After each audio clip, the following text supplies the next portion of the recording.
Good evening, my friends. This is the Grimflayer, and I hope you are all doing very well tonight. We are going to have fun with this video. We are going to analyze a couple different Golgari midrange decks that have found recent success in this format of Modern that we all know and love. You're looking at my list right now that I just did in my recent deck tech. That's not what we're analyzing. It's a little too soon for that, to be revising that already. We're going to look at a couple other lists. But before we get into that, we have to thank our two newest patrons. So first up, we are going to thank Ronald Poon. Ronald is a confidant. Thank you so much, Ronald, for supporting this content. Very generous, my friend. I truly appreciate it. And Ronald is a very active commenter. You can see him on most of my videos, starting conversations below, asking questions. A very, very inquisitive mind, but he's already surpassed the tier of Inquisitor. He is a confidant. So thanks again, Ronald. Great to have your support. The other new patron we have to thank is, and forgive me for butchering the name, Kenny Nguyen? I tried. I even looked up pronunciation guide, and I'm afraid I still failed. But so forgive my lack of ability to pronounce your name. But Kenny is another brand new patron right alongside Ronald. Kenny is in the tier list here. Highly generous of you, my friend. Thank you so much for your support. It means a lot to me. And the other thing about Kenny, not only is he a member of the tier list here, he's not afraid to ask for what he wants, and I respect that. So Kenny made a request of me after he signed up for Patreon, and he said, hey, would you mind analyzing this list? And he sent me the link. It's a list that recently put up a good result, and I was like, man, that sounds awesome. I love analyzing these lists. I think it's really fun. I think the audience enjoys it as well. I think the viewership likes it. My most watched video as of right now is actually my analysis of Reed Duke's take on Golgari. And of course, the name recognition of Reed Duke has something to do with that, but I also think these types of videos are pretty popular in their own right. So yes, Kenny, I will be happy to analyze this list for you, and we're going to jump right into that. And then we're going to analyze another list on afterwards. So we're going to look at two lists here, and I hope you all enjoy it. Before we move on, if you would like to join Ronald, Kenny, and the dozen or so total patrons I have supporting this content, you know what to do. The link is in the description below. I would dearly appreciate it. And to all patrons, new and old, thank you again. Thank you so much. Really, really love it. So, before we look at the list that Kenny wants us to look at, I'm just showing you mine, just as a refresher, so you don't have to, so you have a frame of reference, you don't have to tab over to another video to see what I'm doing. You know, we all know this is a very middle-of-the-road list, which is where I like to be. We've got the 3-3 split of Bob and Tireless Tracker, we've got the 3-2 split of the Lilianas, we've got 24 lands, we've got our couple flex slots in the main deck are both oriented toward the grave to some degree. Kalidas, of course, puts in work against creature decks in general, and Burn. Nile Spellbomb is a little bit more directly grave-oriented, but nonetheless, and we have also, you know, those are a lot of moderate numbers, right? We're not all in on any one thing. We've got a lot of kind of moderate hedges, and the 1-1-3 split of our kind of catch-all pieces of removal, that's also on the moderate side of things. And in the sideboard, as you know, we've got a little bit of everything. So if you haven't seen my deck tech, you want to pause the video here to really take a look at my list, feel free. But here's just your frame of reference from which to judge my preferences, and therefore put what I'm about to say about the two lists we're going to break down in context. So anyway, that's what my list looks like that I'm currently running to some pretty solid success in the friendly leagues. Now, let's take a look at the list that Kenny wanted us to break down. So this list placed 12th in the Modern Premier event just over a week ago, just before the new year, and it is piloted by Garrick 911. Garrick 911. Love it. Love that name. Garrick Relentless is actually a card I've considered trying in here before. He's a pretty cool one. You know, he comes down and fights a creature, basically flips to, transforms into Garrick the Veil Cursed and starts making 1/1 death-touching wolves. Very cool. Very, very thematic for the deck. Kind of see him in the Obnixilis role for those of you who saw one of my tournament practice lobby adventures featuring Obnixilis. So, if you're watching this, Garrick, congratulations on the good result, but I'm not going to pull any punches, and I'm not going to mince words here. This list is doing a lot of things that I do not like. That doesn't mean they're inherently wrong. That doesn't mean they're worse objectively than what I'm doing. But I think there are some good reasons why at least somebody with my approach to the game wouldn't make the choices that Garrick 911 has made here. So, let's break down exactly what's going on here. We've got, first of all, I guess we're just going to go in order of how it's listed here. We only have 4 Lilianas in the whole 75. I don't like that. I like having access to 2 Liliana the Last Hope, and if you don't, I think you should be playing the 4th Liliana of the Veil. I prefer the 3-2 split to the 4-1 split, that's why I'm running it, but I think the deck can structurally support 5 Lilianas very, very well, both in terms of the mana curve and in terms of what they bring to the table, also in terms of how likely you are to be able to protect such a play, whether it be with blockers or with interaction or what have you. I think 5 is the best number in terms of them not being so ubiquitous that they clunk up your progressions, but leveraging the sheer power of them to the maximum that the deck can support. So I don't really like cheating down to only 4, but hey, maybe they're doing some stuff that makes sense for them to free up some slots, right? So let's keep looking. Only 3 Dark Confidant. Yep, I think that's fine. That's what I do. 2 Kalitas main deck. Here's another example of something that I don't particularly care for. Like, I really like our Kalitas in the main that we're running in my list, but I think it's one of the more questionable spots in the main deck, and I really don't like 2, because this is a card that is clunky. There's no getting around it. You have to tap out on turn 4 if you're lucky enough to hit your 4th land untapped by then. You have to tap out on turn 4, and it has no ETB, doesn't affect the board until you untap again.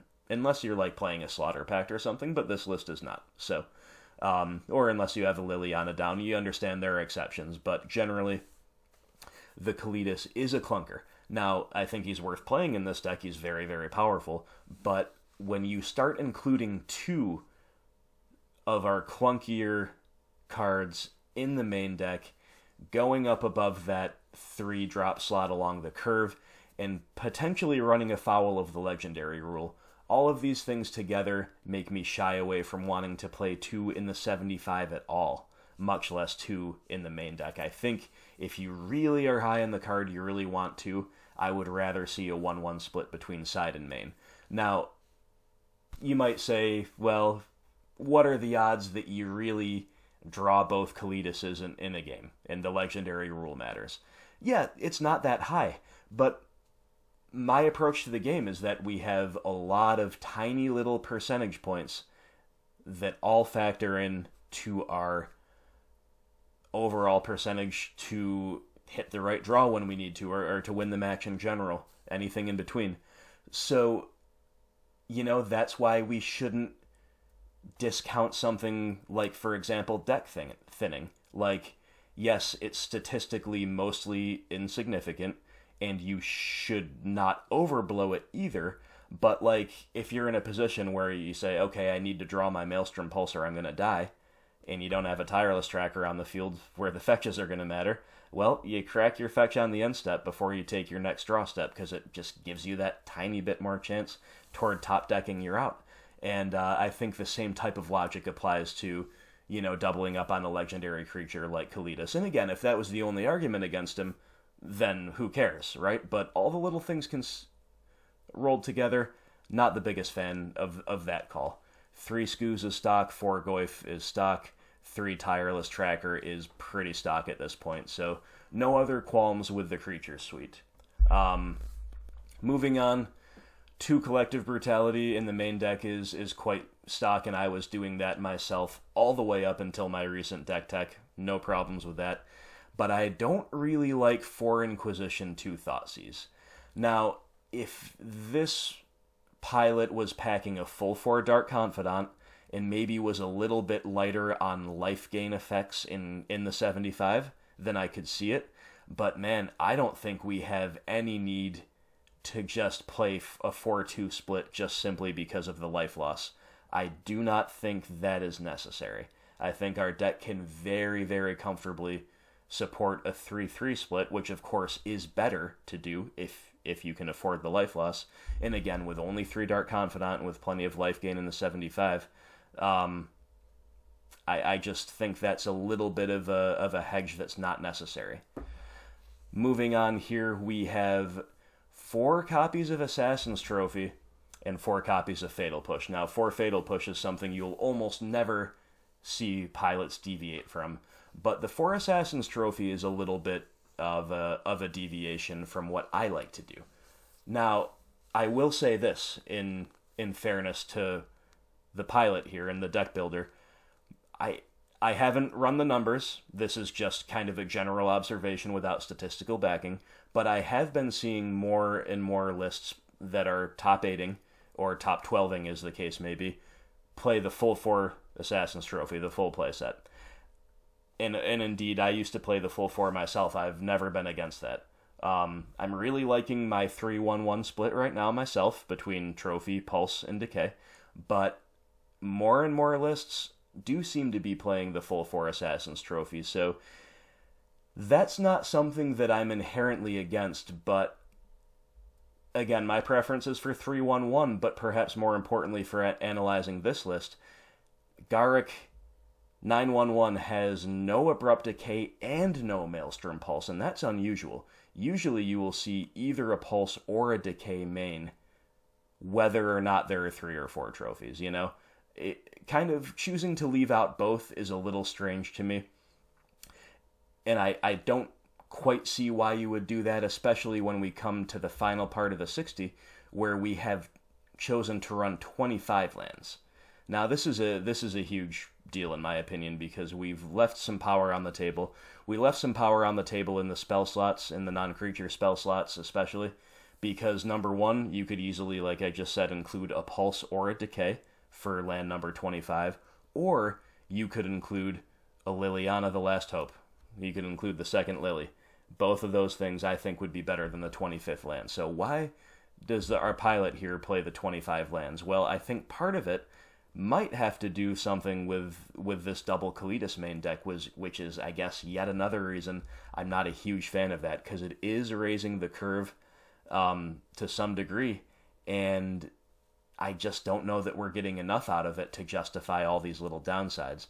Now, when I played my Tireless Tracker and Taziger build on this channel, 4 Tracker, 2 Taziger, 25 land, I was running the full 4 Field of Ruin. Garrick 911 is only running 3. I was running 3 Hissing Quagmire and 2 Treetop Village for a total of 5 manlands. Our pilot here is only running 4. So despite the fact that they have the full 25 lands, they're kind of losing out on some spell power in favor of land drops.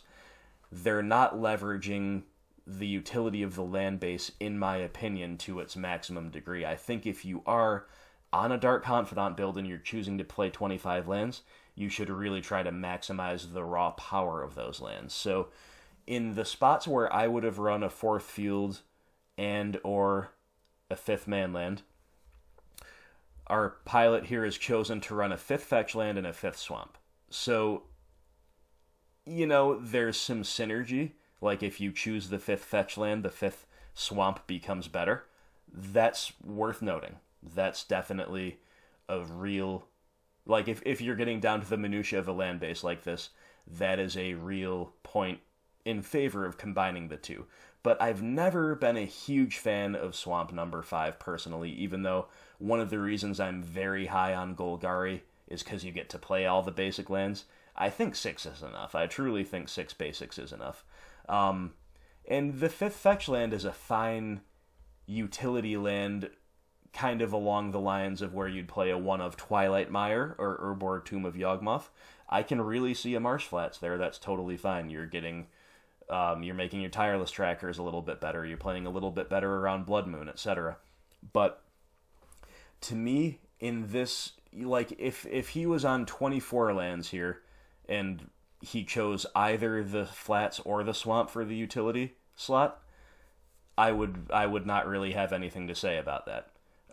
My slight preference is toward a card like Twilight Mire, I think, but it's very close. Totally fine to choose something else. But if you're going up a land and again losing out on power somewhere in the deck to do so, I really think you want to make up for the power by maybe playing the 4th of Field of Ruin, or the 3rd Hissing Quagmire, or the 3rd Treetop Village at least, if not 2 of those 3 things.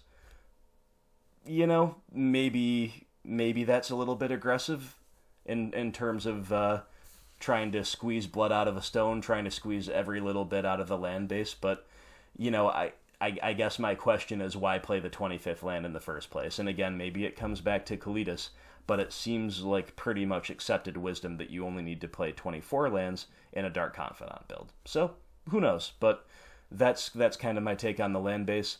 Now, over to the sideboard, we've got Collective Brutality number 3, that's totally fine. Duress, totally fine. It hasn't made my recent list, but I played it in the past. It's a powerful tool. 3 Fulminator Mage, that's right where I'm at. Yep, there's our Maelstrom Pulse making an appearance in the sideboard, that's fine.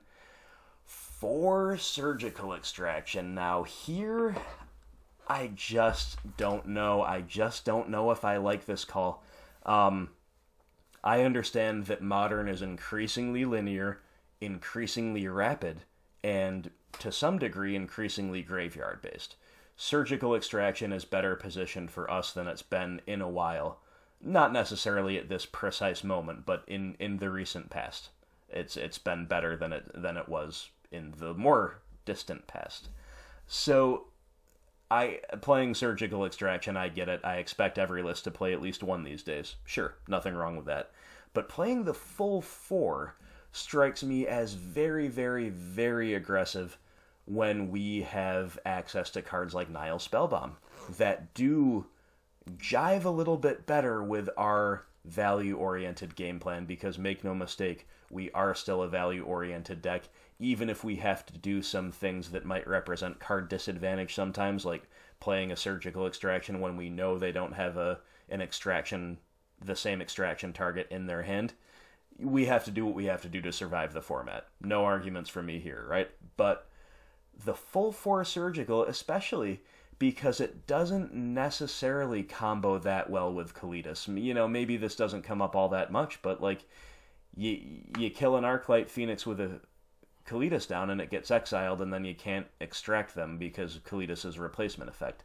Now, I guess if you've got Kalitas down and you're killing Phoenixes, you're probably doing pretty well anyway, so maybe that's not much of a concern, but I'm going to point out all the little things as I see them, you know, and that is a very minor non-bow, but perhaps a non-bow nonetheless.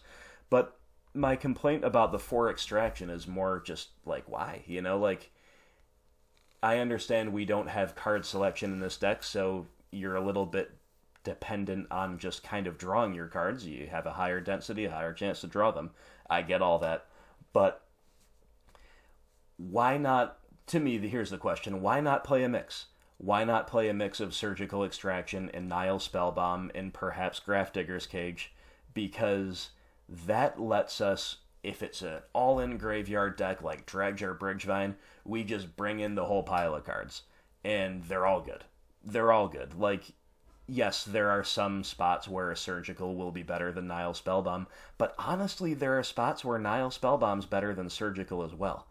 And then you have just a diversity of coverage in your board where, you know, if you're against like Mardu Pyromancer, you don't really want to bring in Surgical Extraction, I would say, because it's a grindy, value-oriented matchup, but you still need to attack the graveyard. Nile Spellbomb is perfect for this. And then you have Surgical Extraction for combo matchups, maybe, where you don't necessarily need the spell bomb. For certain matchups, that's true anyway, like let's say Ad Nauseam. And then the Grafdigger's Cage also pulls double duty against Collected Company decks and Court of Calling decks. So, to me, if you know the meta well enough, and if you know your own deck well enough, and your own sideboarding protocol well enough, doing stuff like playing a full 4 Surgical, or even a full 2 Kalitas main deck, I just think a deck like ours benefits more from a wider variety of things. I'm not in favor of Leyline of the Void in this deck, but if you're playing for a Surgical, I almost question why not just play Leylines. I know, obviously, there are pros and cons, but you understand what I'm saying? Like, I think we truly benefit more from a more nuanced 75 that's not quite as all-in as we're seeing here. Moving on, there's a Damnation instead of Languish. Or, sorry, in addition to Languish. My mistake. Yeah, 2 sweeper effects. I think if you are playing 2 in a Dark Confidant build, you want 1 of each. In the current meta, if you're on a Taziger build, maybe 2 Languish, no Damnation is fine. But, yeah, I think this is correct. Damnation and Languish split is totally fine. I love it. Engineered Explosives is a card I'm very high on. This continues to split opinion. I like it here. I like it here. Here's another example of kind of the same thing going on that we see with the double Kalitas. We have 2 copies of Nissa Vital Force. Now, she's a strong one. She's a very, very strong one, but do we really need 2 of her? Once more, we have the the concerns about Clunk and the concerns about the legendary rule that applied to Kalitas Trader of Get. They apply even more to Nissa Vital Force because, number 1, she's clunkier at a higher CMC, and number 2, she's, I guess, harder to remove, therefore the legendary rule's more likely to be a factor. Although I guess you can always just ult her if she's high enough and then play her other Nissa, that'd be pretty good. But, you know, again, I just gotta point out all the little things as I see them. So, I just have to think that the same arguments about diversifying the sideboard that I just explained about, you know, the graveyard hate stuff, I think they must apply to Nissa too. Like, why precisely do you want a second one? If it's for the control matchup, we have other options. We have Choke. We have other cards that can grind and interact really well on those axes. If it's for mid-range, you know, kind of same thing. Like, especially in a Dark Confidant build, I don't quite see her as powerful enough and as somebody who comes in enough matchups that we want to. I think for cards like Nissa, for cards like Kalitas, like Choke, like Grafdigger's Cage, I think exactly one of these is what you want to be playing. Perhaps no more, perhaps no less. That, again, this is all just my opinion, but I think there is at least some logic behind it. Now, if one of those cards completely answers the meta, like, let's say we have Dredge, you know, Arclight Phoenix, and 3 Collected Company decks are the top 5 decks to beat. Yeah, that's when you play your second Grafdigger's Cage. You know, like, obviously there are exceptions, but with the meta as broad and diverse and linear and unpredictable as it is, I really think the best path forward for a deck like ours is to diversify our sideboard, to have lots of cards that are good in lots of matchups, and just really know your deck, really know your sideboarding plan. So for that reason, my overall verdict of this deck is this is kind of at the opposite end of the spectrum, whereas I like to be really as well-rounded as possible, maybe to the point of being too conservative in my changes sometimes. I could admit to that. I like to be really well-rounded and prepared for everything. A list like the one piloted here by Garrick911, they're all in on a lot of things. The 2 Kalitas, both in the main deck, is pretty much all in on Kalitas, as far as the modern format goes. 4 Assassin's Trophy, but no Pulse and no Decay main, only one of those things in the side. That's pretty much all in on Trophy as your catch-all. We've got 25 lands, so, you know, that's another thing we touched on. And then, of course, they're all in on Surgical Extraction, and they're almost all in on Nissa Vital Force as far as value pieces go. So it's just a little bit too all-in for my tastes, but this playstyle might work better for some people, and you know what? I will encourage my viewers, if you're playing a list like mine and you feel your results could be better, maybe try out a list like Garruk 911s. Maybe try just having a pile of the same cards. I think there are some merits to doing so, but ultimately it is not a playstyle for me, and it is not, or I should say a deck building style for me, and it is probably not a deck building style that suits the majority of Golgari players, because if you're playing a deck like this, you're probably skewed more toward my approach, on average. Anyway, that's kind of my analysis of this list, so I hope that was helpful for you, Kenny. I'm going to take a look at your list of questions here to make sure I covered them. Why to Kalidas, we got that. The land count in a non-Taziger deck, we got that. Pulse absent and trophy present in the Zephyr, we got that. No spell bombs main. Well, I didn't really touch on that, so that's a good point that Kenny made. He kind of asked, why are there no spell bombs main? Presumably, the more expanded question would be, why are there no spell bombs main when there are two Kalidas' main? And I think you could very easily trim a Kalidas, play a spell bomb. You've kind of got a more diverse ways to interact with the graveyard in the main deck. You are not running afoul of the legendary rule. You are not raising the curve above the average for a build like this. I don't know. You know, that's a change I would make like that. I would make that no problem.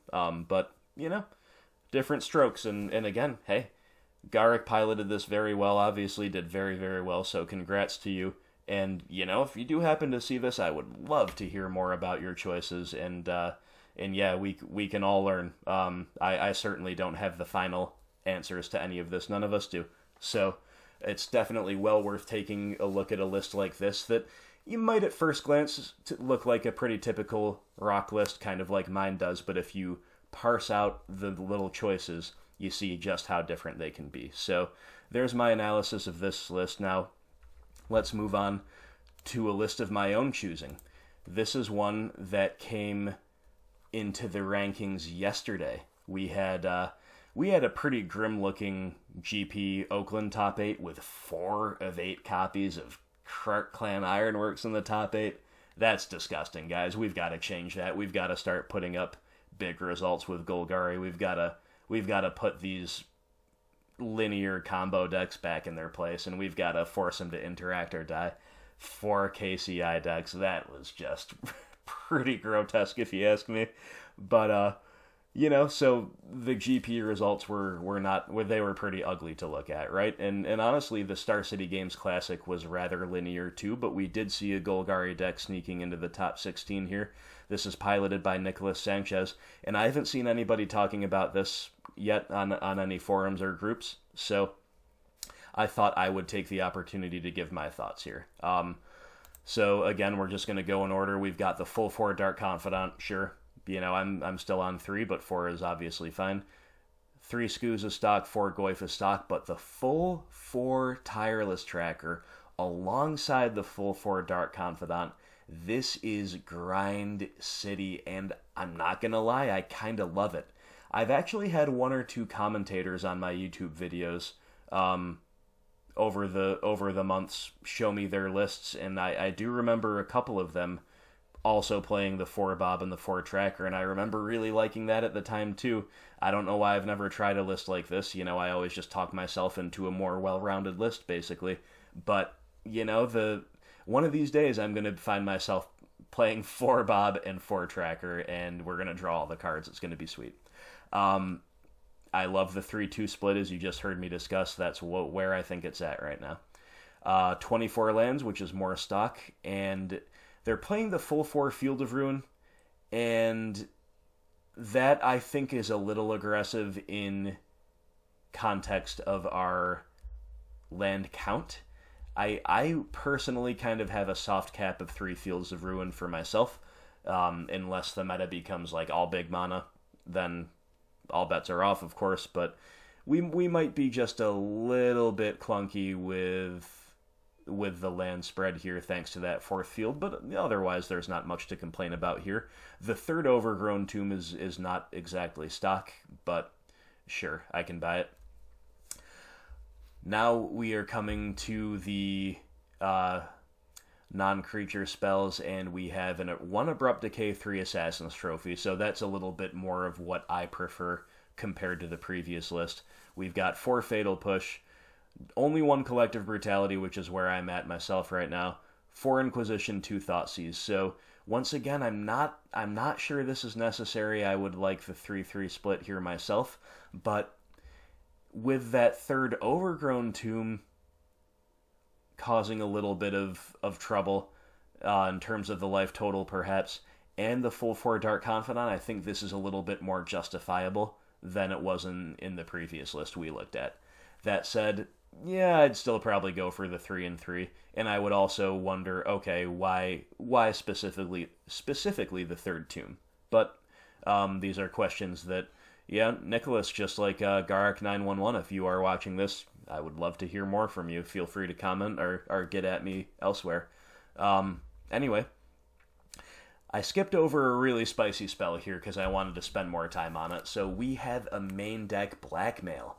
Now, I mentioned my Tourney Practice Lobby Adventures video with Obnixilis at the beginning of this vid.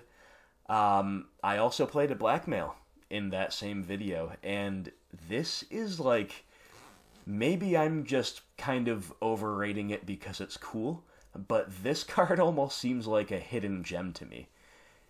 Target player reveals 3 cards from his or her hand, and you choose one of them. That player discards that card. Well, you'll notice there's no non-land clause in there, so that's right. If you're against Tron, you're against Amulet Titan, you're against Titan Shift, you can take away a land. You can take away a land with this card. Now, obviously, it has a lot of downsides. If it's your only targeted discard spell in the opener, well, you're really going to wish this was an Inquisition or Thoughtseize. There's no getting around that. They're only going to show you 3 of their 7. That's just way worse. It's just way, way worse. But in the context of a lot of progressions that begin with a discard spell, of one of the more traditional variety like IOK or Thoughtseize, following up with like a turn 3 Blackmail, like let's say you take turn 2 off to play a threat, then you go back to interacting, you Blackmail them on turn 3. Well, in some situations at least, this is going to be a better Thoughtseize and a better Inquisition, because it doesn't have the CMC3 restriction like Inquisition has, it doesn't have the life loss that Thoughtseize has, and like I said, it can take lands, which of course neither of these cards can do. So Blackmail is a pretty spicy inclusion. Now, I don't want to speak for Nicholas, but here is my assessment of how the overall main deck comes together. So we have Blackmail is the 7th targeted discard spell, and CMC 1 targeted discard spell. We're not really including Collective Brutality here because it's modal, and because its targeted discard mode is a bit restrictive. So I don't know that we can quite qualify that in the same category, so I won't. But, 6 is stock, either the 4-2 split or the 3-3 split. We've got the 7th here. So what this does is it allows us to make sure we survive the early game, because overall, the targeted discard spells are our best ways against the meta as a whole to survive the early game. Now, they're sometimes medium to poor against all these Faithless Looting decks. They can be bad against a super aggressive start from Affinity or other really fast decks that can empty out their hand. And of course, they're very bad top decks when both players are top decking in the mid to late game, especially in mid-range mirrors. So all of that is true. Therefore, 6 has become kind of the stock number because it becomes risky to include the 7th. You're more likely to see one or indeed multiples early on, but you're also more likely to draw them in the mid to late game where they're very undesirable. But the way I see all this coming together is, remember, we've got the full 4 Dark Confidant and the full 4 Tireless Tracker, so the velocity of this deck once you start, once you stick one of these card drawing engines, is pretty insane, and we'll be doing it at a really high rate with this build. Therefore, number one, the 7th discard spell can help protect our engines better. Number two, top decking these in the mid to late game is not as disastrous because, again, we've got that velocity. We're churning through the deck. We're seeing a lot of cards with this build. So, all things considered, I think this is pretty coherent deck building. I do like it, but as always, I want to hear your feedback. I want to hear your feedback about my analysis of this list by Garrick911 that Kenny requested. And I also want to hear your feedback about this list in general and my particular take on it. So lay them on me as far as the comments go. Let's just briefly touch on the sideboarding here. There's my old favorite EE. We've got a Nile Spellbomb, 3 Fulminator Mages stock, 3 Kitchen Finks. Now, this is a lot. You will basically never see a green-black rock deck play the full 3 Finks these days. I think the most I've seen since I started really paying attention to the deck is 2. That said, I kind of really like this. Like, this is not a statistical argument, it's just anecdotal, but I don't think I've ever lost a game where I've drawn a Kitchen Finks since I started playing it in my sideboard. Now, I only play 1, and obviously you only bring it in when it's good, all that stuff, but, you know, obviously against Burn and other similar, like, really linear aggro decks that attack your life total, Finks is amazing, but it's even, like, a low-key all-star against Jeskai control, especially if they're not on the Terminus build, and against Jund. Like, Kitchen Finks is awesome against Jund. It makes their Lilianas more awkward. It's a really good 2-for-1. You know, it can trade with Bloodbraid Elf. It's just like, the card is surprisingly awesome in our deck, and I find myself really liking 3 Kitchen Finks in this particular build, especially. With the full 4 Confidant and the full 4 Tracker, we're just going to kind of get to see them at a very high rate, and it's just more 2-for-1s, and it just helps stabilize us and keep things chugging along. I kind of like it. Moving on, we have a Golgari Charm, which is a card that I stopped playing grudgingly. I really love this card in this deck, and I just kind of eventually shaved it because I needed different things. But wow, I miss it, and it's very good against a lot of decks. Surprisingly, comes in surprisingly often. Huge fan, and I'm just gonna jump around a bit. We have a Maelstrom Pulse down here. So this harkens back to some of my earlier builds from a few months ago when we had a Maelstrom Pulse and a Golgari Charm and an Engineered Explosives to bring in. It's just a lot of X-for-1 potential, all of which costs CMC 3 or less. I'm down to 2 such effects because I no longer have the Charm, but I really miss having access to 3 of them, and this very successful build has access to 3, so that kind of makes me happy to see that, and might make me consider returning to the Golgari Charm myself in the future. So here we have yet another list that's very heavy on the surgical extraction. Now, I prefer the 3 surgical, 1 spellbomb split to the 4 surgical we saw back here. But, you know, this is yet another successful list that's very heavy on the old surgical extraction. So maybe I'm just a little bit behind the times in regards to this, but I'm still a huge believer in Nile Spellbomb. I truly am. Nile Spellbomb just, again, in context of this deck, the velocity, you know, it cantrips, it helps you keep digging. I just love that. I can't really get past how much I love that, but there's no denying the power of surgical, and 3 surgical here worked for the pilot, so more power to him. We've got access to a second Collective Brutality, rounds out the life gain suite nicely. Of course, does all the modal things, the huge flexibility that we're used to with Brutality. And this pilot is playing a Damnation over a Languish. He is on only one sweeper, only one true sweeper, just like myself, but it's the Damnation over the Languish. Now, if you watched my recent deck tech, I was kind of on the verge of making that change anyway, eventually talked myself into keeping the Languish. But if I played the 4th Confidant, I think that would be my cue to switch it over to a Damnation if I was only keeping one around. So I like that call too. And then I already mentioned the Maelstrom Pulse. Big believer in this card still. Gotta love it. So,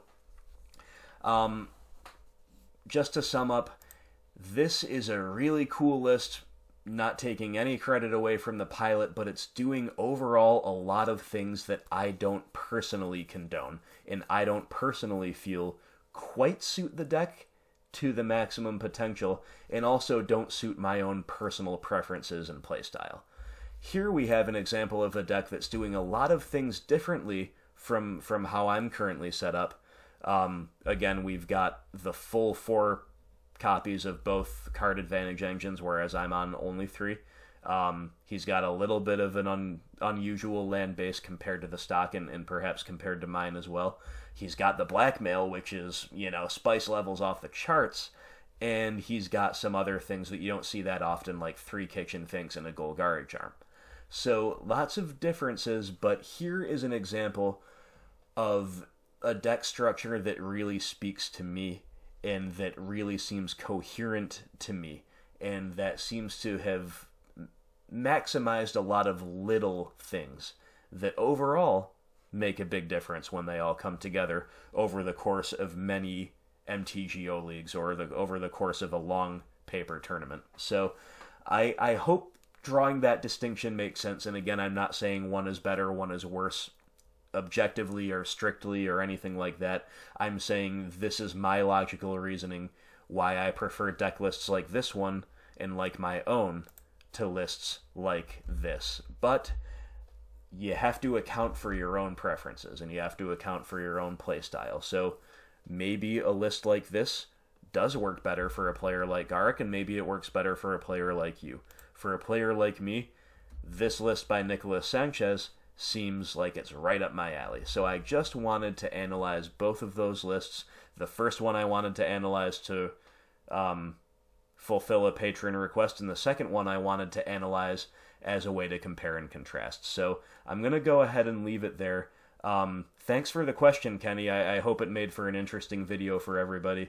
And once again, to Kenny, to Ronald, and to all of my other patrons, thank you so much for supporting me. And to everybody else, thank you for the views.